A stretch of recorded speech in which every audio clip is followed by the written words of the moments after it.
Туристически гайд в Лондон. Ето това, между другото, което минава тук е Uber Bolt. Има доста Uber, всякакви транспорти. Горещо ви съветвам, ползвайте се метрото. Метрото най-добре, ако имате револютска карта, ползвайте нея. Регистрирайте се в Revolut, вземете си физическата карта, не от телефона, защото телефона лично на мен, лично на нас, всъщност с Ани, не ни помогна. Сега, можете да си вземете от метростанцията, ето такава малка карта с метролинии. Това са всичките линии, те са супер много, между другото. Не е нужно да знаете перфектно английски, това са всичките линии, между другото. Виждате, че не са никак малко.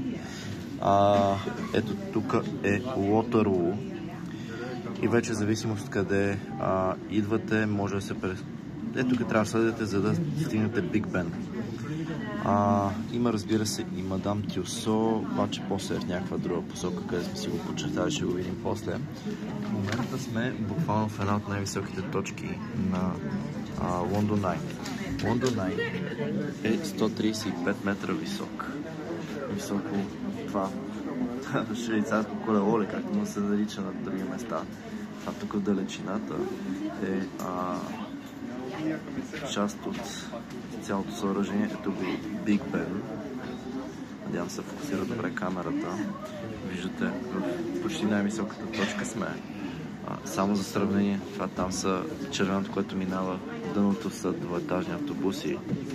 Нека кажем и хората, които са супер мънички. Увеличавам по 2, за да се видят. 135 метра е високо, Биг Бен е високо 90 метра. Проверихме с Сани преди малко. Това е река Темза, по която можете да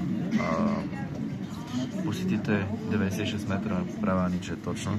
По река Темза има много различни неща, които сега те първо ще посетиме. Има много мостове. Ето още едно метро над земята, което минава.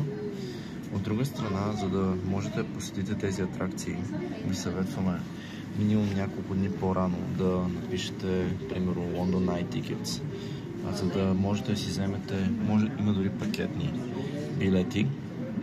Ние си взехме пакет от 3 атракции, което струва 160 паунда, което е около 366 лева. За двама човека значи това. Лондон Ай е една от атракциите. Ще ви държа в течение за другите атракции. Супер готино и интересно като преживяване. Аз съм човек, който до сега не е пътувал много, но определено след днес ще пътувам много повече.